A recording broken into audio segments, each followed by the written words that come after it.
Andrew, and the people have been asking me to ask you this when you came on the show. Okay. As many people know, my parents are from Sudan. Yep. I grew up in a Muslim household, right? Yep. Let me hide this White Claw. Sorry, bro. Sorry.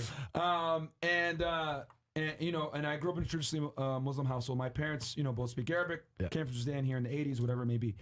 So obviously, I see the world a certain way. Yep. With men being men, women being women. Yep. And I notice in a lot of your Tate speeches and everything else like that, Yep. me and you have very similar ideals when it comes to the way we view the world and Islam, women, etc. Yep.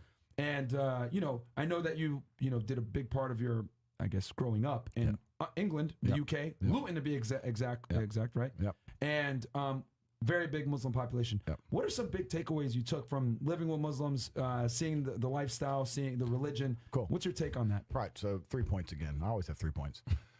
If you have a problem with feminism, Islam will fix it. If you have a problem with your wife not obeying you, Islam will fix it. Islam fixes a lot of the problems that men are currently facing. Yeah. The problems we're discussing on this show, Islam fixes all of them. Right? That's the first thing about Islam. And I'm not a Muslim, right? If I had to choose a religion, I would, because I live in an Orthodox Christian country, I go to the Orthodox Christian church. I donate $20,000 a month to the church in the country I live in. The church in Romania is very powerful, and I like having church friends.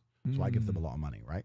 So I would guess I'm an Orthodox Christian. But if I had to bet on one religion as if I were betting on the stock market for the future, you have to bet on Islam. Because Muslims are intolerant. And I'm not saying that disrespectfully.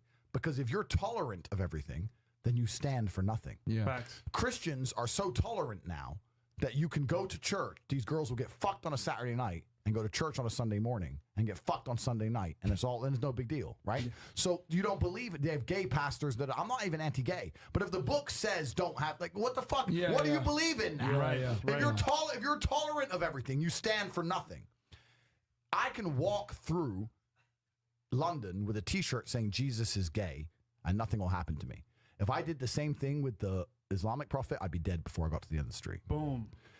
That's how much they believe and respect. And I respect people who stick up for what they believe in. Yeah. It's not even about me believing in it. I respect them because they believe and they will defend. Muslims are the only people who will defend their religion. They will defend their beliefs. They refuse to be mocked. They refuse to be insulted. And I respect that about them. I respect that. That's an amazing thing about them, right? And the third point is, and I've been all around the world, some of the best countries in the world today are the first world Muslim nations. Yeah. Qatar, you can go to Qatar, you can fall asleep with $1 million on your lap in the middle of the street. Nothing's going to happen to you. Saudi Arabia as well. You can go to Saudi, nothing will happen to you. You can go to Dubai, UAE, nothing's going to happen to you. They leave their cars parked with the keys inside. It's so safe. Wow. Yeah. It's so safe. Women, everyone's married. Every woman obeys her husband. Every single woman has 4, 5, 6 kids. Big families. All the things we're talking about, all the problems we have here, right? They've got none of that. None of it. Because of Islam. Islam keeps society in the role where women obey their man. Women have children. Women have big families. Women are exceptionally happy to do so. Yes. Before some Western girl comes in here and runs her mouth, the Islamic women are happier than any fucking thought you're going to see in the club tonight. They're very true. They're happy. Society is functioning. Their population is growing because in most Western countries, the population is declining. Yep. Tim Cass was talking about it today. I was talking. We were 2 showed it on people the have boat. 1 kid. Doesn't work. Doesn't work, right? 2 people need to have 3.1 kids because people die, right? People die prematurely, blah, blah, blah, blah. Yeah. So we have population problems in the West. They have none of the population problems. Society is functioning. And that's what society is.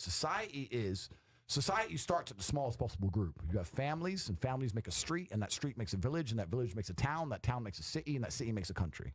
So if it's broken at the very fundamental level, if its family level's broken, then it's broken the whole way up. Yep. And that's what's happened in the West. And the first world Islamic countries have none of those problems. So if you're going to talk about a belief system that fixes issues, you need to go to Islam.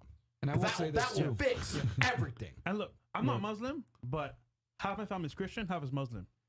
Sorry to say this, the half that's Christian, they're all divorced. Yeah. The half that's Muslim, they're still married, Yep. hella kids, Yep. and they're happy. Yep. The wives do serve their husband. Yep. The kids understand Yep. the roles, and genuinely they're happy. Yep. You're right on that, 100%. So I just have absolute, even though I wouldn't identify as Muslim, I have absolute respect for the ideology, respect for the mentality, respect for the warrior aspect of it. I respect it. They don't play. They don't play. You can't insult their shit. But you can insult the church all day. You can make fun of there's a fucking show on Netflix about a gay Jesus. That's a joke, right? Ha ha ha. And what do the Christians do? Nothing. Yeah. Christianity is a dead religion. If you're a Christian, and I'm saying this as a Christian myself, Christianity is a dead religion which is confined to the history books. It's dying out. Your own Pope.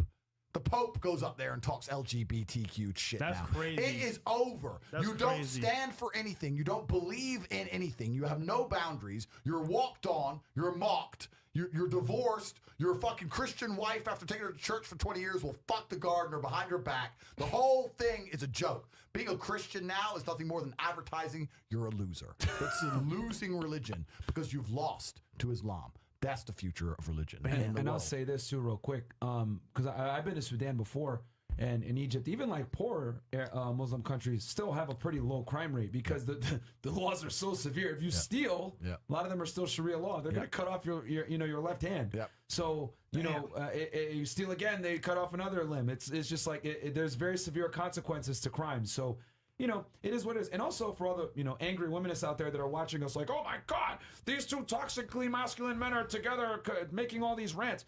Listen, as women have become more and more progressed, right, with womanism, right, their approval ratings and happiness have gone down as they've made more money, become more free.